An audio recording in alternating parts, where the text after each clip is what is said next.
Hey folks, welcome to TMI, Too Much Information Live with Moondog. And today we'll be going over the projects and videos I've posted on my YouTube channels this week, as well as getting into new topics. And specifically, if you saw the thumbnail, we'll be going into a major announcement of my annual charity airsoft event, Operation Bad Blood. And I'll have a special guest as well to talk about that. So before we get started, let's do some housekeeping here, and we won't get this live chat and live stream up and a lot of my other projects if we didn't have a sponsor, and that is my sponsor Aura, which is an online cybersecurity company that I use, and they're one of the better ones out there because they offer a whole suite of services all bundled up into one monthly service. You could go to various online companies to get different services like a VPN, a virtual private network. I mean, there's lots of them out there, like NordVPN, and there's other services out there that will scrub and get your information off of the dark web. There's other companies out there that'll do credit monitoring and fraud alerts. Well, here's the thing: Aura does all of that all together at once. You don't have to pay for every separate service. You just use Aura and you have all of that. Plus, they add on to your services $1 million in identity theft insurance, which is important because, with AI and everything else, it's easy and it's getting easier and easier to spoof other people's identities. But also, not only do they have that, but they also have spam blockers. And more importantly, before you get all that spam to block, it's easier to deal with that if you don't even get on these darn data broker lists. You ever wonder why you're getting email from these random companies or whatever? It's because your private information, your name, your email address, and sometimes even your phone number and your home address are available publicly, and that information is being bought and traded as we speak.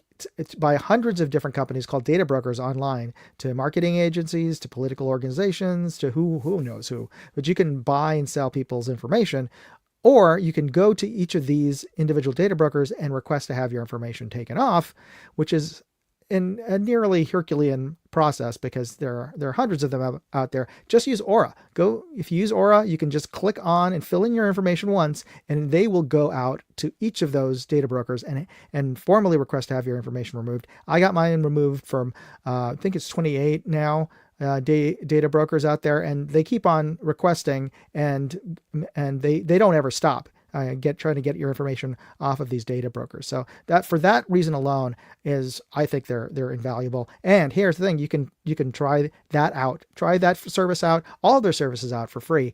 Use my link aura.com/moondog, and you'll get a chance to try them for free. So go ahead and do that. Let me know how that works for you. Let me know in the comments. I'd appreciate it. And, if you use that link, not only do you get the service for free, but, you help support this channel. So that's great. And I'd like to thank, speaking of supporting, I'd like to shout out all the folks who've joined already on the live stream. Of course, first one up, we have Hillbilly. Hey, how's it going, Hillbilly? And we have Abigail. Abigail, you're so great for being on here every week. Michael Dunn, great to see you. We got Ryan Matthew, hey, how's it going? We got John. I think John's a new viewer, or maybe I know you, John. I don't know, but John's a fairly common name. But in any case, thanks for joining us. I really appreciate it. All right, folks, moving along. Let's start talking. Oh, before we start talking about the videos, I forgot. I have a weekly contest where I give away stuff, and this week we are going to be giving away. On the show, live on the show, I'm going to be giving away a Keltec patch. And this is the black on black patch that they have. I'm giving away 3 of them, so 3 winners today. All you have to do is type in hashtag and the secret word, which is the name of a brand. And one of the videos I had out there that I posted up a few weeks ago was a brand quiz I did at SHOT Show to ask all these folks at SHOT Show what these brands are based on their logo. Well, I'm doing a similar quiz for all of you guys. So I'm going to post this up there So if you can name this brand, just put a hashtag and the name of this brand, and just a clue here. It's 3 letters, and they all have to be capitalized. Type in this name of this company in the side chat, and you'll automatically be entered into the contest, which we'll be doing the drawing of at the end of the show. So this is your first clue. I'm going to give you 2 more clues before the end of the night. But this is give you guys an early shot at it by putting your guesses into the side chat. Remember, all capital letters. All right, so the new videos for this week. I got a chance to meet this brand new optics company called Telson, and they make some really nice, high quality optics. All Japanese made, Japanese glass, but they are all competitive shooters in the U.S. and Canada. And they put in all of their expertise into designing these scopes to, what they feel that they need as a long-range shooting competitor.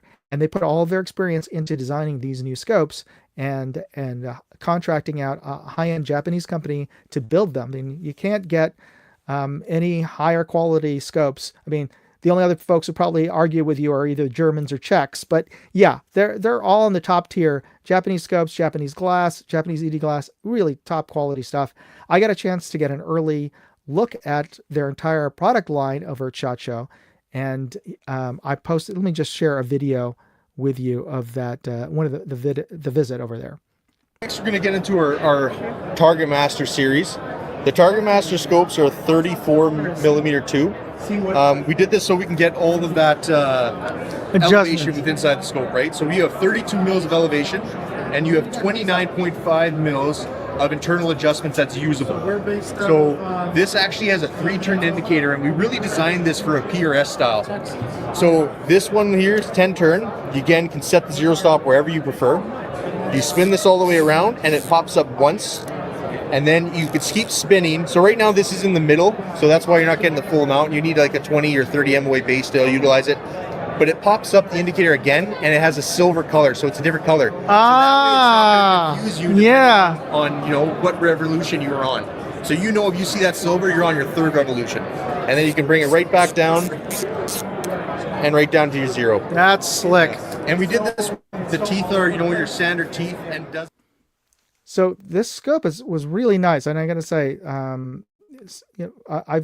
I've tested out everything from really high end scopes like the March Majesta, which costs a couple of grand, and very budget scopes under $200 for long range, and this one definitely is in the former category rather than the latter. It's closer to those really high end European and Japanese scopes. Well, obviously because it's made in Japan, but there's just little details you'll find when you're holding this thing, just how they mill it, just a level of detail in the design of just the pattern for the contouring and the texturing for the dials. If anybody's worked on machinery, how much extra work, even if it's CNC, you're not really doing handwork, but still the amount of extra CNC that's required. That means what is it? Computer. Well, anyway, it's computer controlled milling. The amount of extra work that's required to drill out all these shapes is very complicated, much more complicated than just straight lines. And that translates into more time, more cost. So these are much more expensive to design them that way, but they really do feel nice, and they turn really well. In fact, here I want to share one of the other videos I posted up that's been doing really well in terms of views on YouTube is the review of the Telson Toxin. And let me bring that to the stage here so you can take a look at a short excerpt from the full video review. This opportunity here to do our nipple twister test, and where I'm going to turn the heck out of these turrets and see if they come back to their factory, or come back to their original starting point on the reticle when I turn the turrets back to factory 0. Now this test was invented by my buddy Cyclops Joe, and we're going to give our windage a little love as well.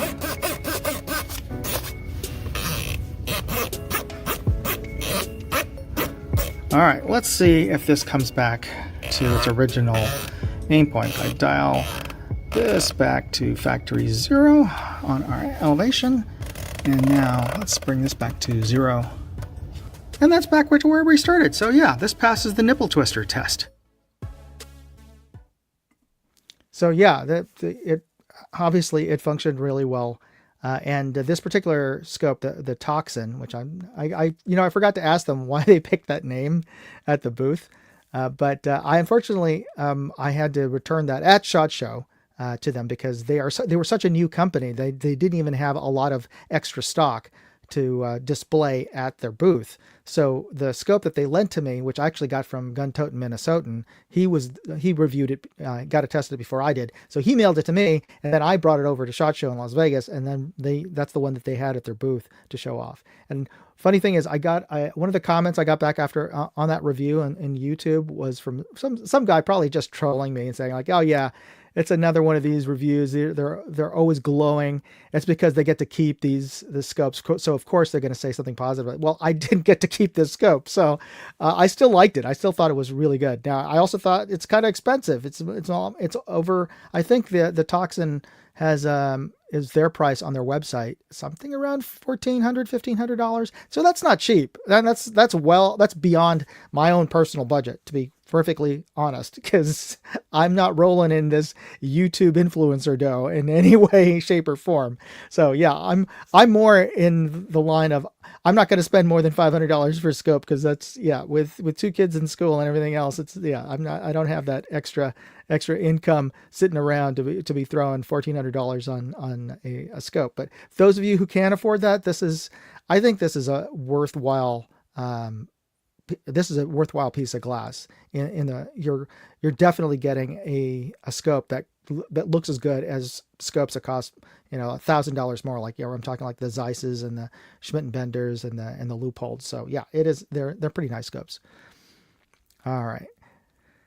So let's get on to our next video here, and just want to bring that back to the stage here. Oh, and by the way, I asked for I think I asked for some suggestions, and one of the thumbnails that I'm testing out is this thumbnail for this video, and we'll see how well this does in terms of as a headline. But I'll be asking you for your help, for your thoughts on a thumbnail headline for a video coming up later in this segment.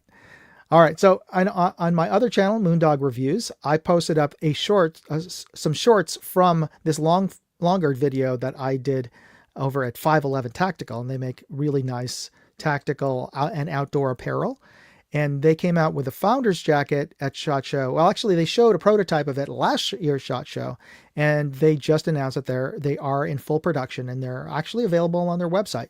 So what's great about this jacket is that it is pretty much like a secret spy jacket, because it looks like a regular blazer sports coat on the outside, but on the inside it has full-sized mag pockets, so you can put in Stenag mags in there as well as pistol mags, and it has elastic loops on the inside so that you can manage your comms, your cables for both your earpieces and your mouthpieces. So it's really made for covert security or for anybody who wants to play John Wick. I don't know, I suppose, but it's not bulletproof, but it has all these really snazzy pockets and places to store your gear, yet still look like you could go out and, I don't know, go out to not to an award show or something. Anyway, here I'll share the video short from this week.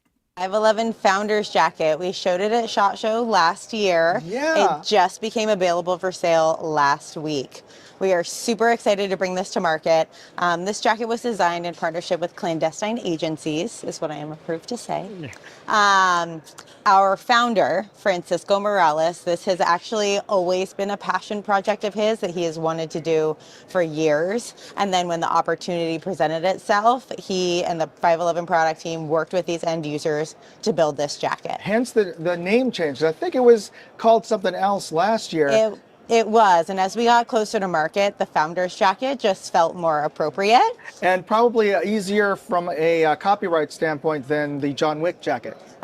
Funny enough, our head of legal is named John Wicks. No way! That's absolutely true. Oh, I got a question from the previous video. Let me just bring this up here. From Vadim. Do you know any scopes that don't pass the test? And I guess he's talking about the nipple twister test. Yes. In fact, I got an early release of a scope from Discovery that wasn't available in the US. It was only available in Asia and Europe, I guess, or it just was, you couldn't get it in the US. And I did a box test and it didn't pass the box test. So I told them about that and they said, okay, let's work on it. And I didn't hear from them for about a year or two. And then finally they came out with an approved version of it. And that's the one, the LHT, I believe, that I reviewed a few weeks ago. And this scope, and so the improved one, they fixed the turrets, they fixed the issues with it. And that's the one that is released in the US. It's their 7 to 35 scope, not their ED PRS. It's the cheaper one, the one that's under it's under I think it's under $250. I mean, I feel terrible that I don't even remember the exact name. Give me a second here. I'm going to look this up and make sure that I'm referring to the scope properly. And it is, let's see, which scope is it? Oh, okay. It is the LHD. It is the LHD scope. So that's the one I'm referring to. It was under a different name. I don't know if it was LHD or LHT, that same scope, or at least the same magnification range. And the original version from 2 years ago, the turrets weren't good enough to pass. Wouldn't even pass the box test, and certainly not but yeah, that's just something that, you know, they will listen to feedback, and if there's a problem, they will fix it. And I'm glad that they did, because the new LHD is a great scope, especially for the price. It's under $300, and I still use it for rimfire bench rest. So yeah, great scope. All right, so getting back to the videos. That was the Founder's Jacket, which is available from 511 now. And I hope to get one of those. And I might even just buy one, because they're like $180. I mean, that's how much you'd pay for a suit jacket anyway. So I might as well get this cool one, right? So I'm probably going to get a hint to Vendetta, my wife, if for Father's Day. That might be nice. That might be the Founder's Jacket might be a nice thing, nice to have. I'm just saying. Okay, and for my Moondog Go channel, my travel channel, I posted a new video in the ongoing series of videos that I posted from my trip to the Paradox Museum. And that is at the American Dream Mall in New Jersey in the Meadowlands.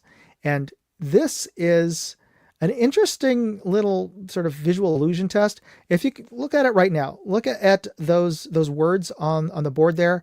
And just look at the color and just just say it out loud what color you think is the letters are. And let me know in the side chat.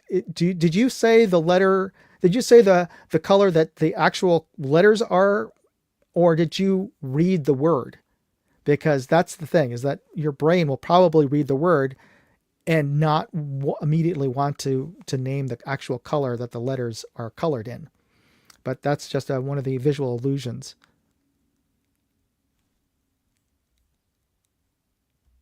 And let me just share the video of that just to show you. Now, I didn't have the sound on this because this is for the sound was on the shorts on YouTube, and they add the sound later, and also there's sort of licensing issues. I've had some ongoing licensing issues with a lot of the sounds I share in my live because of copyright hits. So anyway, that's the reason why there's no sound on this, because it would have been music. So there you go, the Paradox Museum color quiz. Say the name of the color in the letters you see in each word.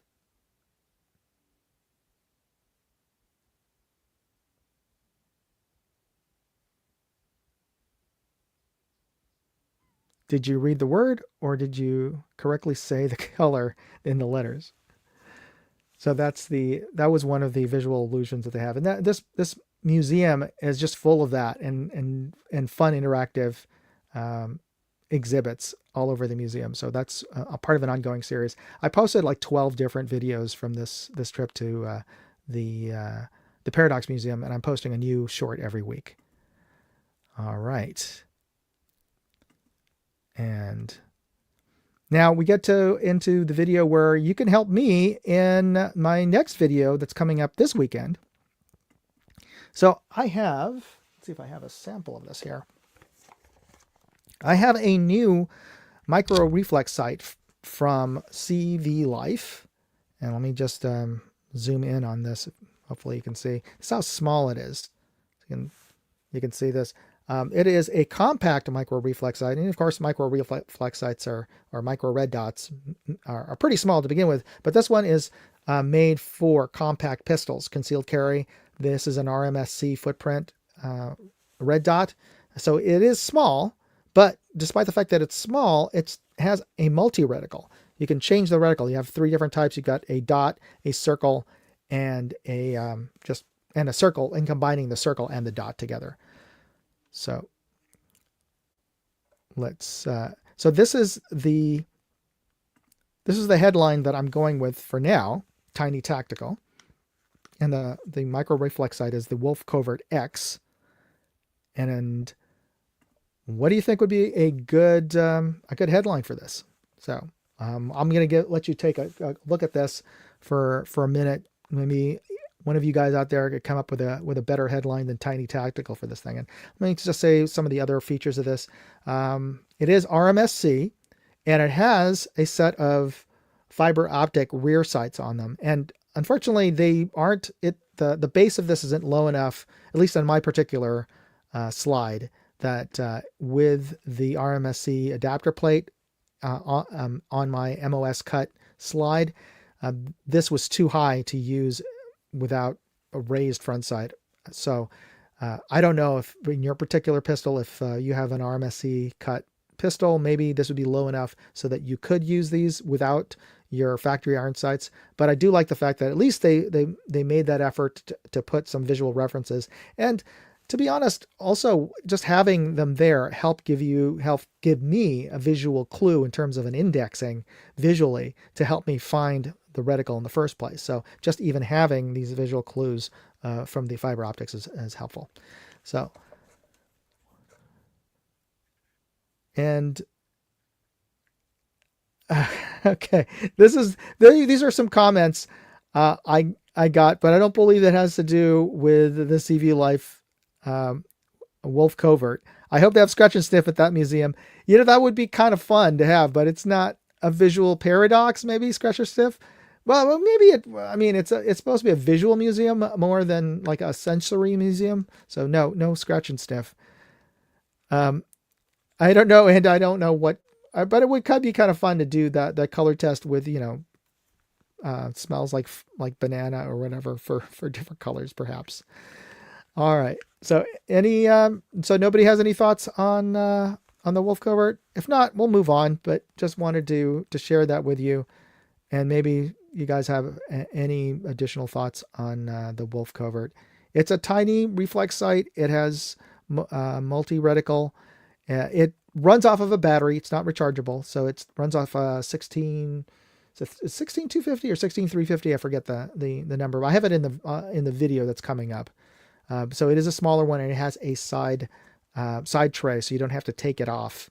You don't have to take the red dot off to change the battery. Oh, and it also has motion activation.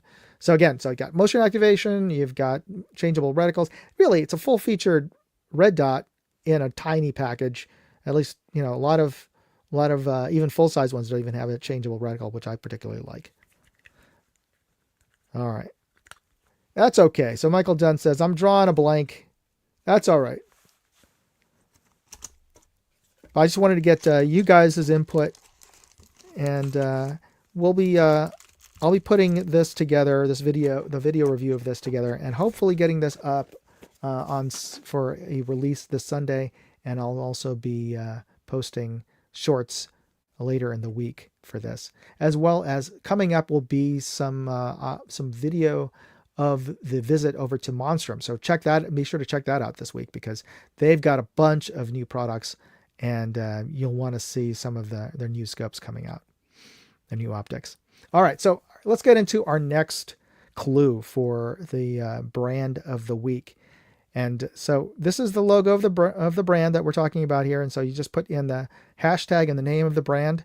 This 3-letter named company is one of the big 3 TV networks. It traces its origins to the radio network of the same name, which was founded in Chicago in 1927. Actually, I didn't realize it was founded in Chicago. I always assumed that all these networks were out of New York. But I think that eventually everybody moved their headquarters to New York because, businesses and what have you. Okay. So get your hashtags in if you haven't already, and you can be eligible to win. So for those of you who joined a little bit later or are just listening to or watching this live stream, you can win a Kel-Tec patch. In fact, I'm going to draw 3 winners today. You can win a Kel-Tec patch if you type in the name of this brand that you see the logo of there in the comments section on the side on the side there in the side chat. Type in hashtag and the name of the brand, and it's 3 letters and they're all capitalized. So make sure that you got that correct. And yeah, Vadim says I've passed this time. Yeah, he's been like a triple winner so far. So yeah. I think he doesn't want to be too greedy. Okay. All right. So down the rabbit hole, we're going to skip the word of the week and go straight down the rabbit hole. And this is where the segment where we talk about, we do a deep dive on just random topics, random obsessions that I have. But this week isn't going to be too random because it really is related to a lot of the content that I post up on a regular basis. In this case, it's around the topic of airsoft. And every year I host a big charity airsoft event. And my co-producer for that event is Ian Connolly, who I'm going to be bringing in to the show as my guest host here. And Ian is in New York City, and he is a Unix systems administrator for I believe the Department of Interior, but I'll let you know if I'm incorrect about that. He's been my co-producer for Operation Bad Blood for, about 10 years now. And he will be co-producing this year's Bad Blood. And he was also part of my crew at SHOT Show this year. So I want to introduce on stage here, we have Sonic. Ian. Hi, how's it going? How are you, buddy? I'm doing Very great. well. How are you? Good. Good. I'm in need of a haircut, but we're good. How can you tell? Because you can see it poking up from the top? If I can grab it, I need to cut it. Okay, fair enough. So, Ian, I hope I didn't butcher your introduction too badly. No, you were right about everything. Why don't you let the folks know? So some of the folks may not have seen the previous episodes that we've had, like the last one where we went into your background and our trip over to SHOT Show. But why don't you give the folks a quick little introduction to yourself, your background, sure. where you're from? Yeah, like you said, I am a Unix administrator for the Department of the Interior. Been doing my line of work now for almost 30 years, I think, roughly, give or take, And yeah, so that's what pays the bills. The fun stuff. Yeah. We host Bad Blood every year. The big charity event, we do it in Pennsylvania. The SHOT Show was great. That was a lot of fun. So yeah, I'm kind of I got my hands in a bunch of different things, just trying to have fun and, enjoy the day to day, Absolutely. Now, you work for the Department of Interior. There's no risk of you getting doged, is there? We did already. Apparently they came in. We're basically told this is a mission critical aspect of the department, and they were told okay, you can leave now. Oh, so are you still in the Department of Interior, or are you on or what's going on with that? Or can you talk about that? I mean, I'm way down the totem pole. But yeah, they came in, they said they wanted access. They said, no, this is mission critical. It's been deemed mission critical. You can leave now. and that was the end of it. Oh, So okay. yeah. I I think that I meant it's not being used as a verb to be cut because of doge, is to be doged, Right, to be right. Yeah, laid off. they came in, they did their demands, they were, you know, and then summarily escorted out. So, but like I said, I'm way down the totem pole, and I work on a very specific aspect of the department. So, You're like the Liam Neeson of oh yeah, you have a very no. specific set of skills. Well, I mean, yes, that's true, but it's more, we the project that I work for only handles a very small subset of what the department does. So the greater scheme of what the Department of the Interior does, I couldn't tell you. So all I know is what my job is, and I like it that way. Fair enough. Now I got a comment here from Michael Dunn, maybe a bit of a compliment here. Just wanted to share this with you. 30 years, you don't look that old. Yeah, well, I'm pushing 50, and I've been a Linux administrator off and on. There's been some years of unemployment and stuff like that, but I've been a Unix administrator since 90 late 96, early 97.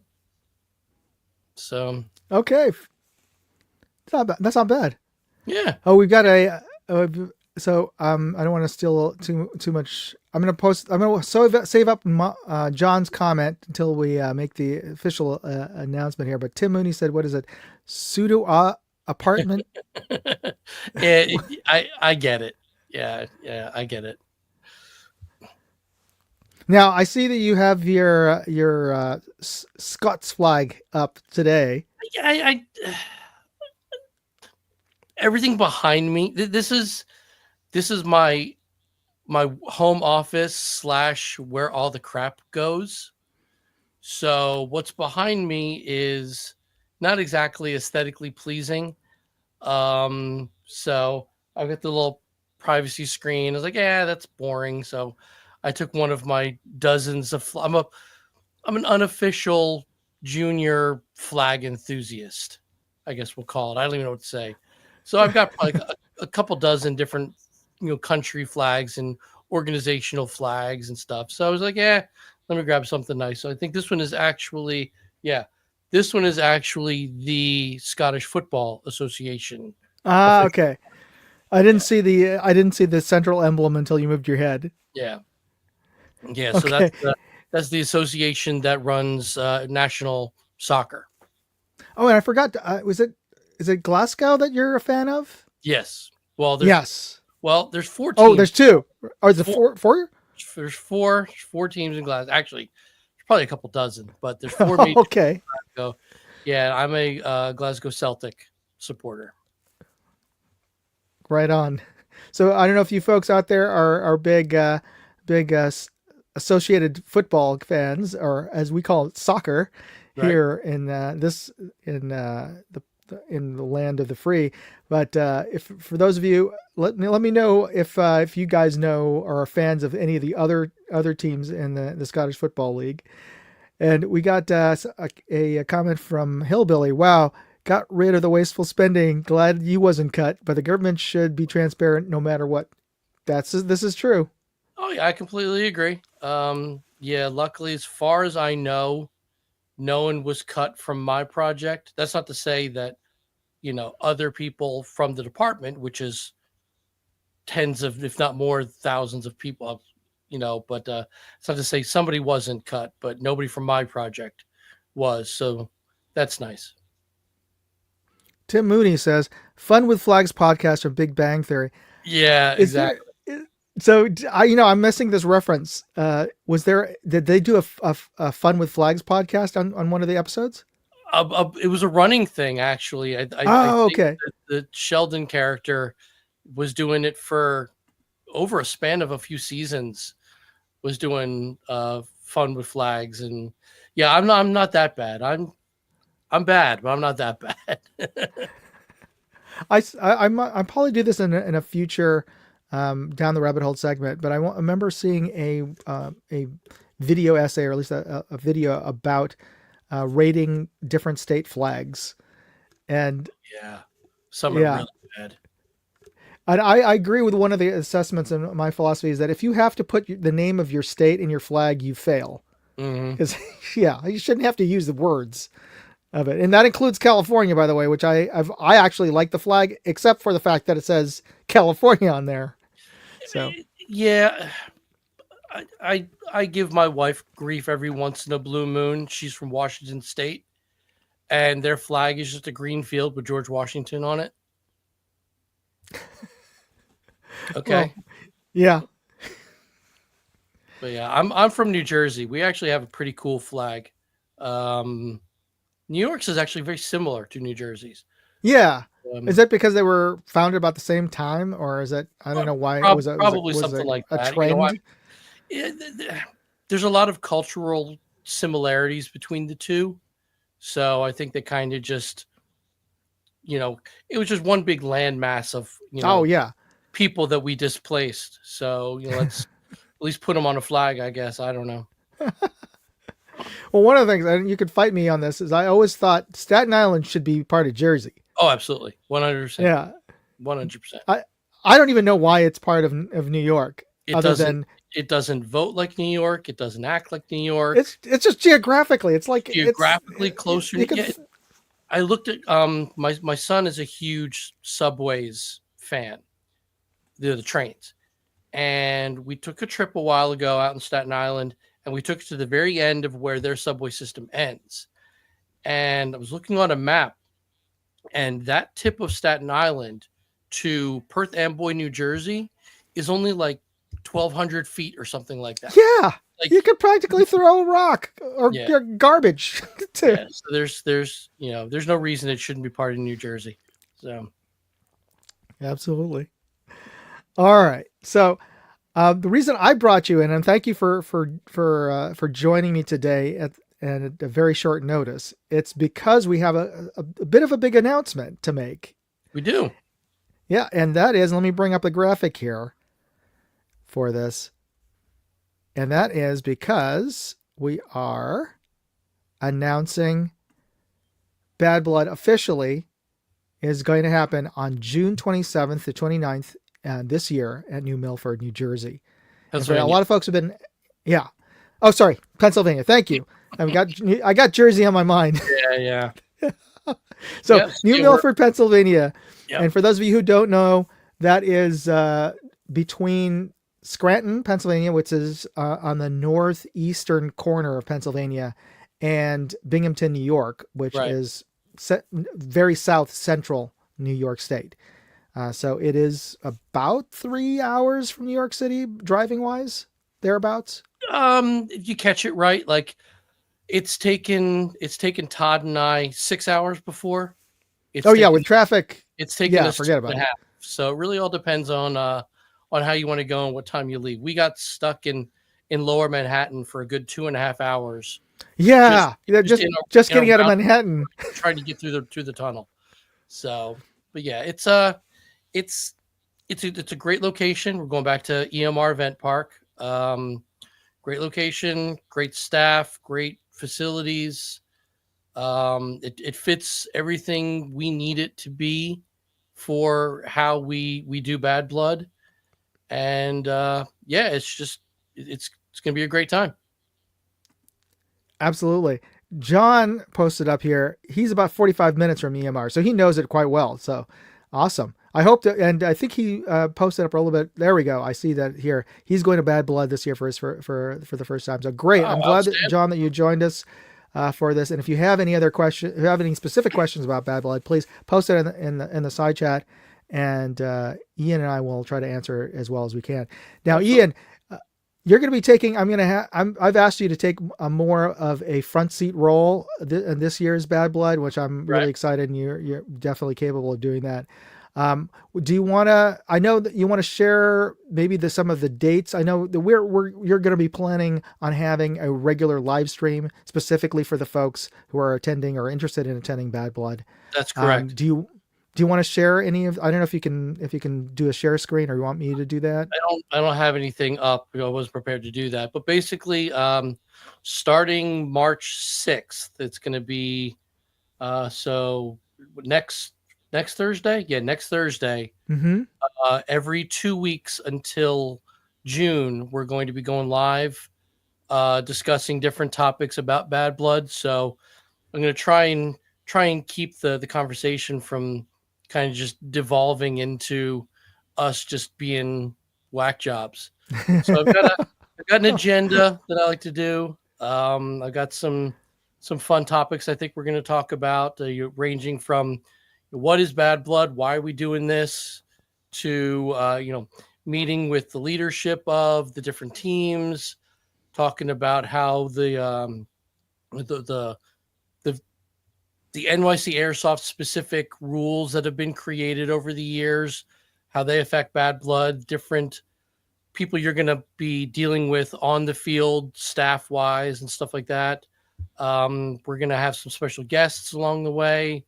Like a Primer from Primer Productions is going to be joining us. Yeah, he's running the night game that we're having. He'll be joining us one night to discuss the night games he's going to be running on June 27th. Actually, let me explain the dates. So, okay, Bad Blood as an airsoft game is June 28th. We have people, because we can have upwards of 1,000 people if if tickets sell right. So we started opening up early registration and chronograph on Friday afternoon for people who are coming in early. They might be staying on site in camping spaces or bunkhouses and things like that. So Primer will be running night games, well, a night game right after Chrono closes on Friday. So from 8 p.m. to between 10 and 10:30, he'll be running, night operations. He wants to start the briefing at 7:30. So if you're going to come out to Bad Blood and you're going to play in the night games, make sure you get through Chrono before 7:30. But we'll talk about that on the Bad Blood specific live streams. So then Bad Blood itself is that Saturday, and that's going to be an all-day nonstop event. And then Sunday, as a little treat for everybody who came out, we're also going to be doing zombie games, and then your kind of run-of-the-mill, actually, that's insulting, your standard airsoft skirmish style 30-minute, 20-minute capture the flag type games and all kinds of different stuff. I've got ideas that I've been running for skirmish games for years. So, and that's going to be on Sunday. That'll be on Sunday. So it's not going to be the hardcore, scavenger hunt mission objective of Bad Blood on Saturday, but there's going to be little bits and pieces of it thrown in there. And the zombie game is kind of a continuation of the storyline of Bad Blood. Everyone's now been infected. Well, people have now been infected, and they're trying to capture the other players who have not been infected, and we should explain a little bit about, for some of the folks who are maybe who are in the audience who may not be played airsoft, is that airsoft, for those of you who don't know, is kind of like Nerf or paintball, except that you're using toy guns that shoot plastic BBs, but these are not regular toy guns. These shoot these plastic BBs well over 150 feet away. So they are very small. They are 6 millimeters in diameter, and right. They don't necessarily hurt, but they don't weigh a lot. But when they're traveling fast enough that you can fling it, that these things can fling it to 150 feet. It hurts kind of like getting hit with a paper clip in the back of the head at school. So if you can imagine getting hit by 30 of them every second, they sting, and you want to stop getting hit by them. So that's how you get you call yourself out once you get shot by these plastic BBs. You want that stinging to stop. So you will raise your hand and say, I'm hit, and then you will pull out a red rag to signify that you're dead for effectively for. And depending on the rules, I won't get into the weeds about the rules, Right. but that's effectively the game. You're playing guns, toy guns out in the woods in a war simulation kind of game. Right. And Exactly. yeah, and for in referencing zombie games, that's a variance of the regular. If you get shot, you're dead. In a zombie game, when you die, you become a zombie, and then in our style of game and a lot of other games, when you become a zombie, you put your gun away, and then you go run or walk towards live players, and if you touch them, you tag them, they turn into zombies. Right. So Exactly. and zombies never truly die. You can shoot them 3 times in our game, and then they have to temporarily become disabled and they can't move. But after 30 seconds, then they rise back up, just like in the zombie movies, and they come back after you. So Yeah. It's a lot eventually, eventually the zombies win. Oh yeah, yeah. The zombies are always going to win, but that's kind of the fun of it. And and especially if you're like one of those last men standing kind of thing, you realize, oh boy, I'm vastly outnumbered, and you can either accept your fate, and that ends the game, and we move on, or you can really try. It's fun. So the zombie game can last. It can last hours. Here's a question from John about zombie games. Are CO2 pistols allowed?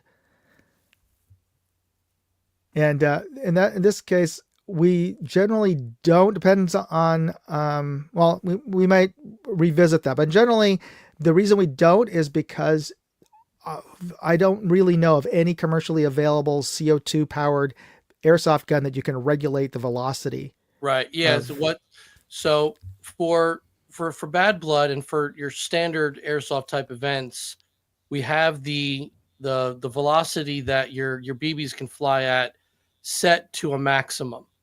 And for us, it's a maximum of roughly 400 feet per second for a very lightweight BB, roughly. which is For pretty fast. it's very fast, yeah, but it's Yeah. it's within those safety parameters where it's not going to really hurt somebody.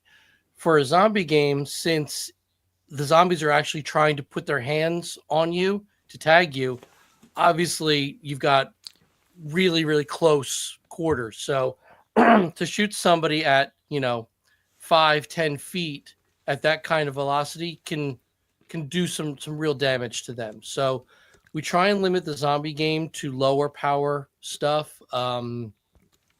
Spring shotguns are very popular. There's also And inexpensive. and inexpensive. Yeah.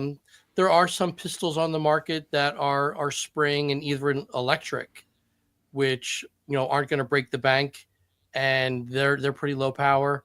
Your standard airsoft rifle is probably going to be we call it hot, is going to be a little too hot, but come Friday to Chrono and we'll let you know.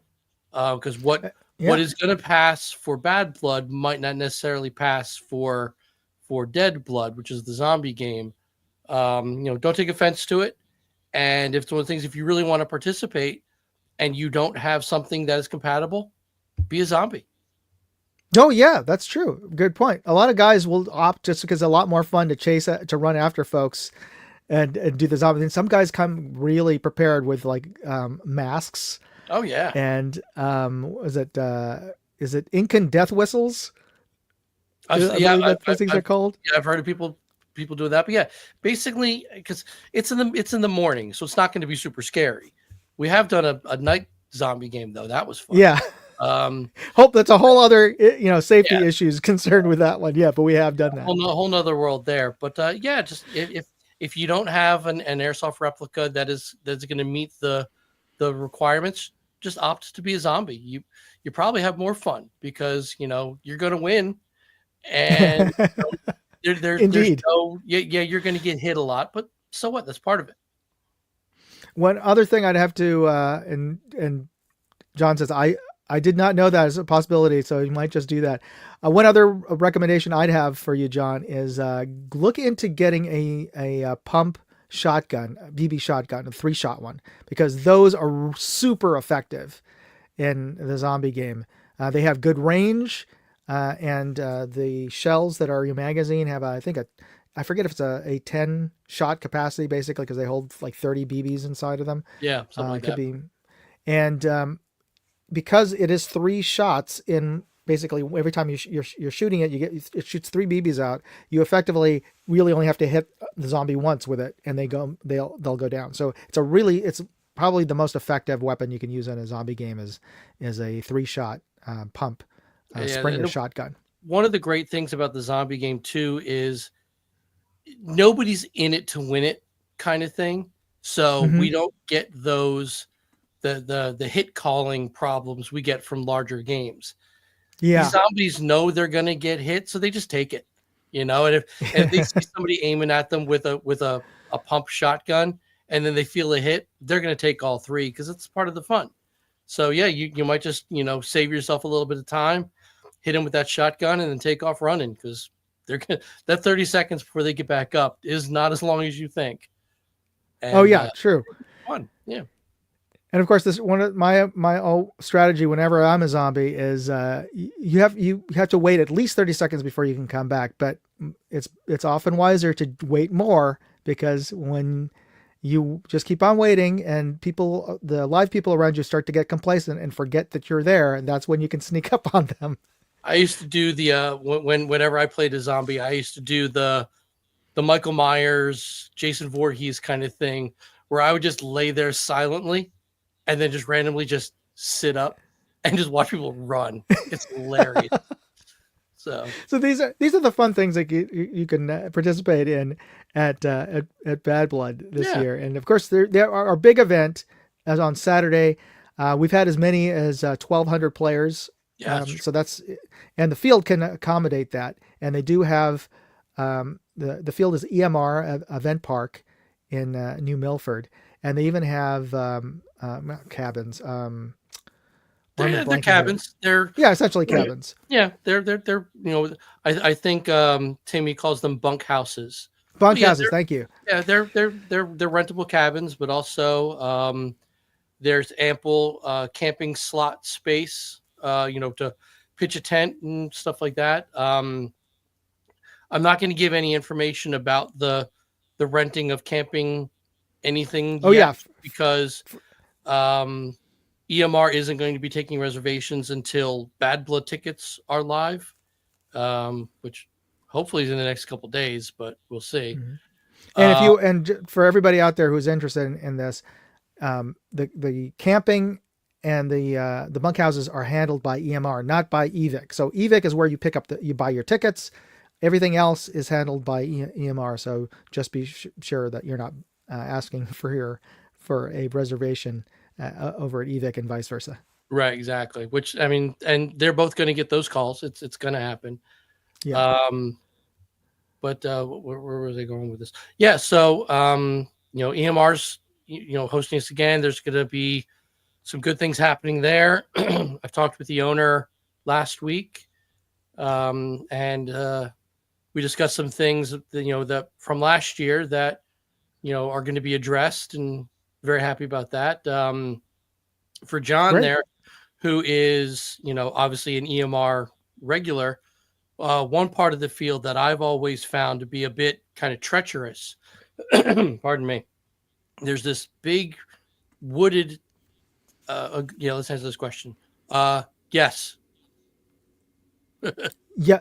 So, so what he means by that is that there's different kinds of airsoft powered guns. Some of them the majority of them are battery powered. The batteries run a motor that cycles a piston inside, and each time the piston is basically spring powered, so it pulls back on the piston and then mechanically it releases the piston, which the spring compresses the piston and that propels the BB.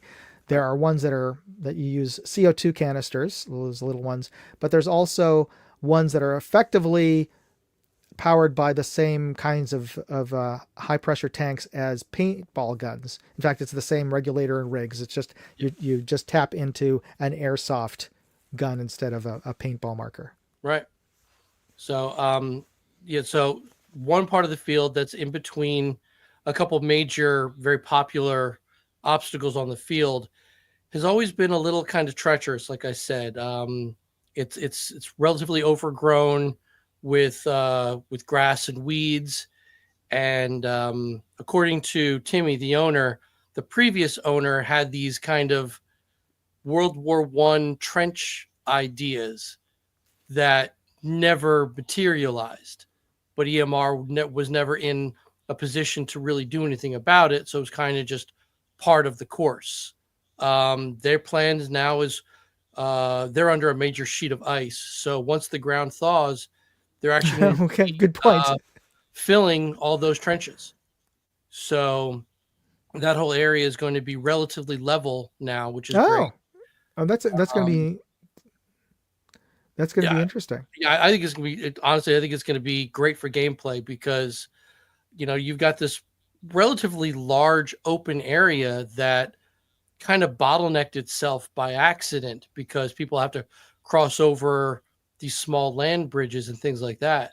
With now going to be flattened out, we can get some more movement out there. We can get our 200 player armies moving in unison across this swath of land and kind of really get crazy about it. Now when I say 200 man army, again, for those who aren't familiar, Bad Blood is a very, very large game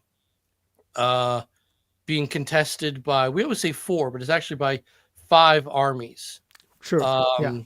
So we've got 4 warring factions that all have different kind of backstories and motivation for what they're doing.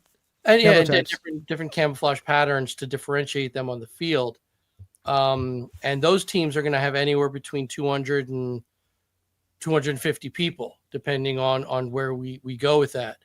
And then there's a smaller army of, we call them the tribals, who represent kind of the local indigenous population to our fictional country.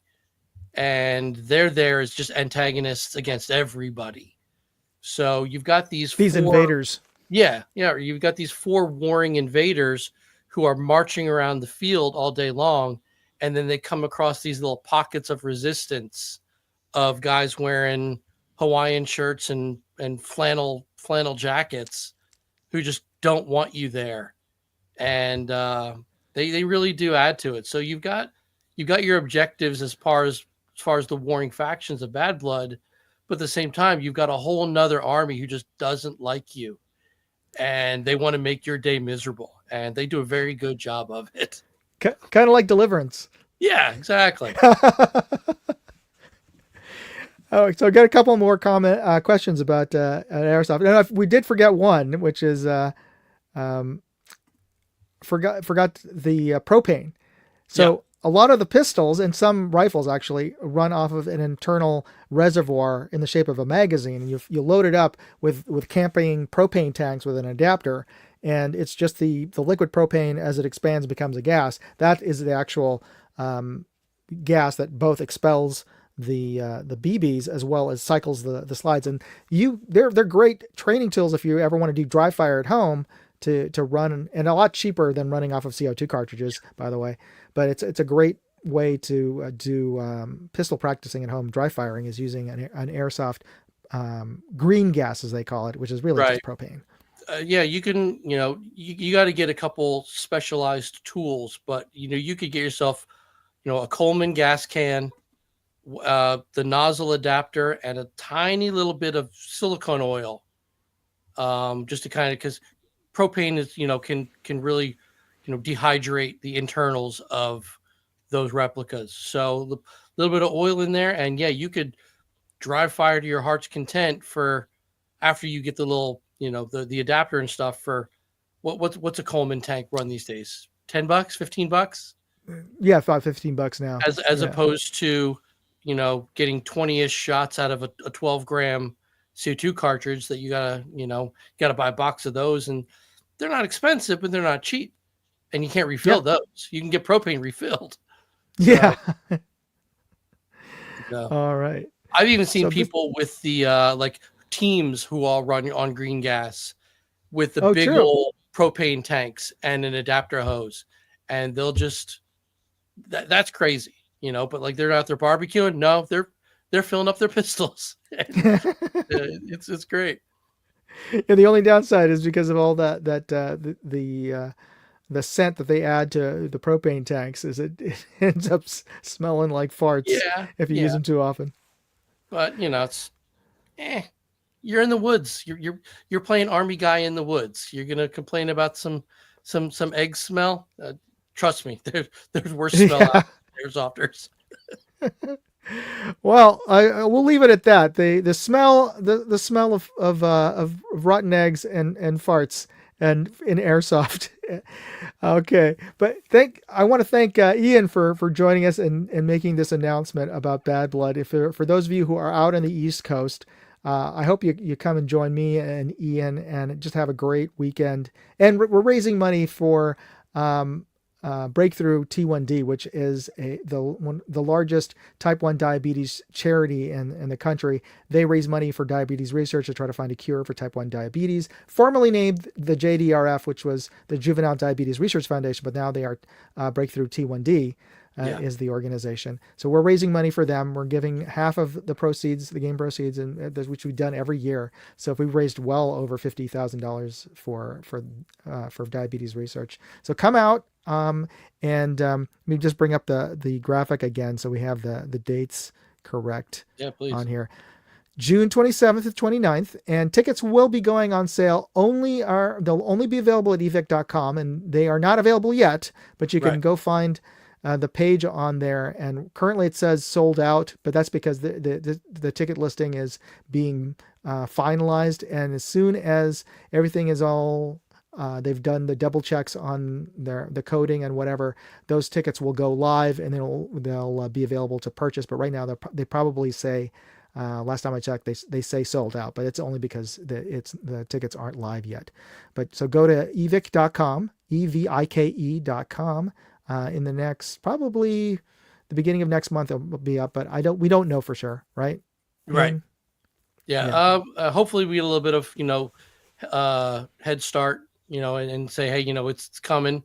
But, yeah, I mean, everything's submitted. Everything hopefully is, looking good. And as soon as the team who handles, event registration, at EVIC can get prepared, they'll go live because they're selling it like it's a retail ticket, so they've got to put it in their whole computer system. They've got to set up everything that they have to do.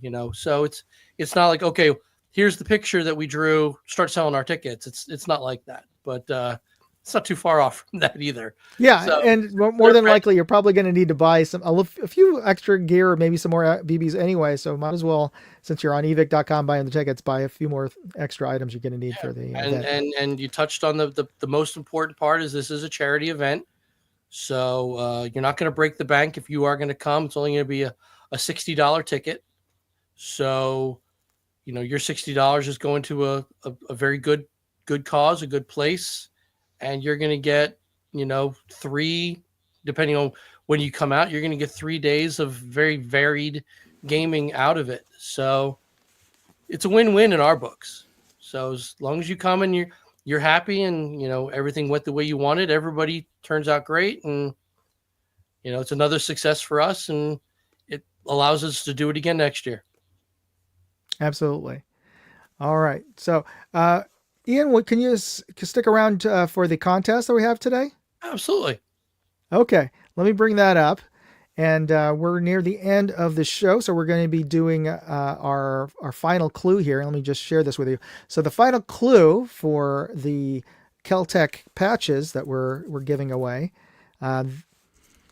this brand name, this TV network's name, is an abbreviation of its original name, which is its full name is actually the Columbia Broadcasting System.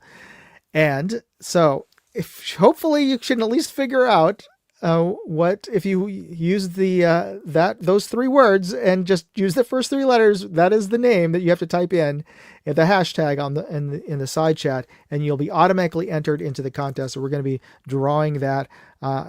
And I'm going to give you guys just a few more seconds to do this. But I also want to point out that this month you get a chance to win one of these. This is a 240 watt travel charger. And this contest is going to be going on until the end of next month. So it's already started. You get a chance to win the multi-cell 240 watt travel charger. And I've used this thing. This thing is great. I use this at SHOT Show. It has 8 ports, and each of them are discrete ports. The main one, the first one, is 100 watts. So this thing outputs quite a bit. And I know you got a chance to plug in a couple of times when we were over at SHOT Show. Yeah, I want one for myself. The thing is amazing. It goes from 0 to 60 in nothing flat. And we were using those devices pretty heavy at SHOT Show, and I think the thing was great. I can't say more about it without feeling like a salesman. Yeah, I want one. Yeah, well, they were a little bit they're pretty. I mean, they're normal size for a block charger for a laptop. They're a little bit bigger than the one that I have for my PowerBook MacBook, but it's about the same weight.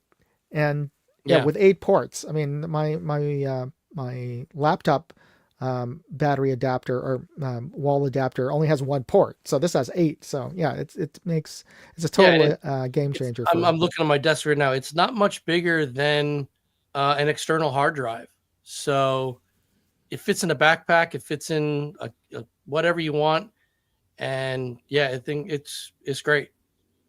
So I'm going to post up a link here. Hold on. I'm going to post up the link to the actual travel charger contest for everybody. What you want to do is make sure that you're subscribed to my travel channel, Moondog Go. And if you're not already watching this video on my Moondog Go channel, but if you can go to YouTube. I'll post the link as well to Moondog Go, but right now. But just go to YouTube at Moondog Go. And go there, hit that subscribe button, and then when you do, just take a screenshot, and that's all you need to do. Upload that to the contest link on my website, moondogindustries.com, and you'll be automatically entered into the contest drawing that we'll have at the end of next month. And you can also get an extra bonus entry just by donating to my daughter's school choir. They are going to be performing at Carnegie Hall next month in the National Youth Choir Festival at Carnegie Hall on the 16th of. In fact, I'm going to be out there, so hopefully maybe I can hook up and we can go have a drink, Ian, while I'm out there. Absolutely. We'll be staying in Manhattan, not far from Carnegie Hall. The school is staying in their own hotel over near Times Square, but so that's going to be on Sunday, March 16th. But anyway, if you donate to the school, and I've got a link on my website as well. If you send in a donation, you can either send me a screenshot of your donation receipt, or just take a screenshot of it, and you can also be entered into an extra entry into the contest. You don't have to donate anything. You can just subscribe to Moondog Go. That's absolutely free, and just post that up, and you get an entry into the contest to win this travel charger. And my last month's contest was to win this. This is a bag of swag that we brought back, and by we, Ian did as well from SHOT Show. So I'm giving away a bag of swag from SHOT Show from this month's contest, and the deadline for entry was last week. So let me bring up to stage the wheel of names. All right, so Ian, give me a countdown, and I will click the button here. All right, 3, 2, 1, spin it.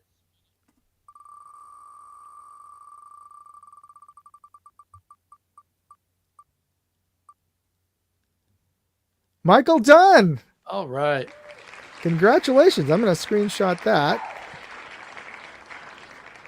Uh-oh, it removed Michael Dunn's name, but sorry. Because it automatically does that in thinking that I'm going to do another drawing. But Michael Dunn, you are the winner. Congratulations on that. And Michael Dunn, I do have your address from the entries, so don't worry about that. But stay tuned. We're going to give away the 3 patches. I'm going to bring up that screen. Give me a second here, and I will switch over to stop screen and present the other screen, which is the giveaway.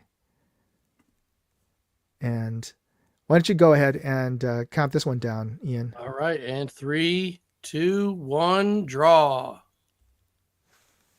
All right, so the first winner is going to be Jason Mohoe. I hope I'm pronouncing that correctly. Sorry, Jason, if I'm screwing up your name. But Jason, congratulations. All right, we're going to draw our second winner.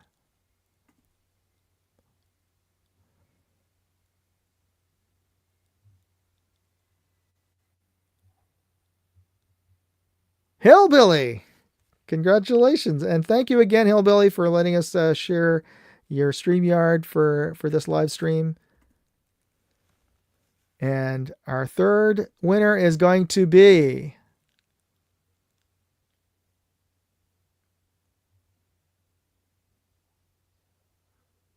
Paul Clemens. Congratulations, Paul. Outstanding.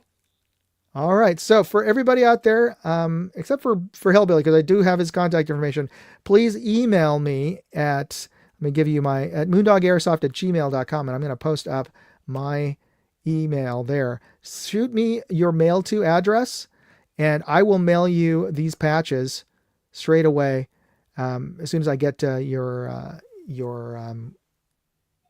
mail to where you want and you don't have to take it. You can give it to a friend of yours if you want. Just let me know where you want me to mail them, and I'll be happy to do that. And again, I want to thank everybody for participating in the live chat and posting up comments, as well as posting up their answers to the contest here, and for your feedback and your input. And I want to thank Ian for joining us. Thank you. At short notice. Now, Ian, anything else you're working on that you want to share with the folks? Not really. Or plug? No, I've other than my regular day-to-day work, I'm focusing now just because Bad Blood is not an easy thing to do, even though it doesn't take a whole lot of our time. That time doesn't last, so it's like, I do one thing here, and then I realize, oh, okay, I'm getting that much closer. So that's why I started, scheduling the live streams and with some agendas and stuff. I like to make lists, so it gives me something to focus on, and that way I know I have this many days to do this. So nothing I can really write home about, but I'm keeping busy. Right on. And for that, just remind everybody that first live stream for Bad Blood is going to be on March 6th, Thursday, March 6th, which is next Thursday. So be sure to tune in. Do you have a time for that? 8 p.m. Eastern. Yeah. Okay. So 8 p.m. Eastern, that's going to be 5 p.m. Pacific time. I'll be joining that for the beginning of that. So be sure to tune in. If you have any questions, we'll be going over dates, locations, pricing, and just basic rules on that. And we're going to have, as Ian said, different topics for different shows of his. So I'll be sharing that, and he'll be sharing that onto the various Facebook forums where you get information for Bad Blood. And for everybody else, if you have any questions about Bad Blood, you can find our official pages on Facebook. So look up Bad Blood series and do a search in there, and you'll find it as well. And again, I want to thank everybody for tuning in. Be sure to check out my live stream again next Wednesday. And of course, I'll be in the Bad Blood live stream the following day. And I will probably be on the Hillbilly Guns, Beer, and Therapy live stream this Saturday, if my schedule allows. He has his live streams at 7 p.m. Pacific, 10 p.m. Eastern. 9 p.m. Central on Saturday nights. So again, I want to thank everybody for tuning in, and I just want to wish you all a great week, and God bless. Moondog out.